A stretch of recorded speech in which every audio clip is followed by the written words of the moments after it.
Articulation vie privée, vie professionnelle, comment les hommes s'impliquent. 8 pairs, cadres en entreprise, reviennent sur les réussites et les freins en matière de gestion des temps de vie. Pratique des entreprises en matière de gestion des temps. Flexibilité des horaires et des plannings. Les bonnes pratiques du Conseil général en matière d'articulation de temps de vie, c'est peut-être le fait qu'il y a beaucoup de plages libres et de plages comment dire, variables dans le possible. Donc il y a un petit côté horaire à la carte qui est plutôt dans ce qui se fait de bien. On me fixe des objectifs et donc je dois atteindre ces objectifs, je dois arriver à des résultats. Mais je ne suis pas obligé pour ça de faire des plages horaires, d'arriver exactement à telle heure, de repartir exactement à telle heure, etc. Qui me donne une flexibilité dans mon activité. Donc par exemple, quand je fais des déplacements, je peux partir plus tôt et puis rentrer tard, mais tel autre jour de la semaine, si j'ai un rendez-vous personnel, par exemple, à assurer pour les enfants ou même pour moi, eh bien, je peux prendre la liberté d'assurer ce rendez-vous personnel.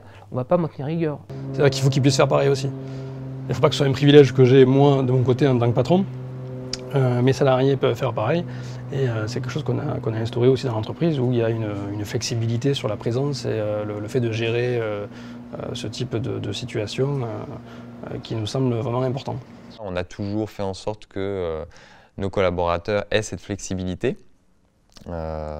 Comme moi j'ai pu l'expliquer, on travaille tous, on est tous consultants en travaillant par mission, donc avec des contraintes parfois fortes quand on est en mission, mais par contre on compense en donnant vraiment beaucoup de flexibilité sur la façon de travailler autour des missions ou même d'être capable de préparer une mission à distance sans venir au bureau pour compenser les jours d'absence ou de déplacement long avec des jours de présence avec beaucoup de disponibilité pour la famille.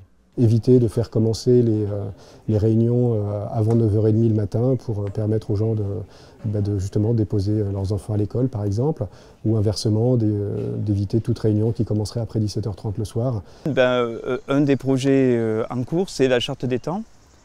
L'idée c'est qu'on fasse une charte des temps qui prévoit bien donc, dans tout ce qui concerne l'organisation, donc qui prévoit que les réunions commencent à des heures précises, que ces heures précises ne soient pas 19h et que les réunions ne soient pas infinies, c'est-à-dire qu'elles aient un début et une fin, qu'on soit autorisé à partir d'ailleurs si la réunion dépasse. Et je pense que de ce point de vue-là, notre entreprise est exemplaire parce qu'elle donne cette possibilité aux uns et aux autres, y compris d'ailleurs à certains de travailler par exemple au 4/5e pour finalement réussir à faire cette articulation entre le temps de travail et la vie personnelle. Si je les aide à être heureux dans leur vie personnelle, ils travailleront mieux. Donc à la limite, c'est presque égoïste en tant que manager. Mais je pense qu'en termes de productivité pour l'entreprise, c'est nettement meilleur si la personne est heureuse dans sa vie. Donc si on laisse un papa ou une maman partir plus tôt un jour parce qu'il ou elle en a besoin pour s'occuper de son enfant, je pense que c'est gagnant-gagnant pour l'entreprise et la personne. La signature d'un engagement formel. Est-ce qu'il y a d'autres bonnes pratiques? Le thème a été abordé avec les organisations syndicales. Il y a eu présentation de la charte de la parentalité. La charte de la parentalité, c'est plutôt un engagement en termes de valeurs et de modèles liés à effectivement l'équilibre vie privée, vie professionnelle et aux pratiques que vont mettre en place les entreprises pour essayer de préserver cette parentalité. Les services aux salariés.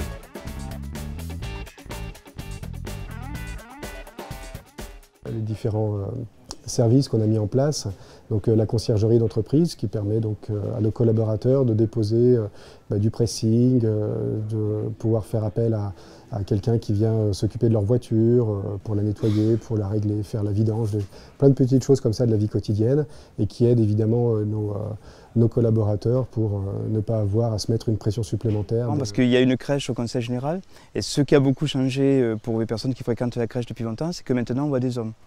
On voit pratiquement à parité des hommes.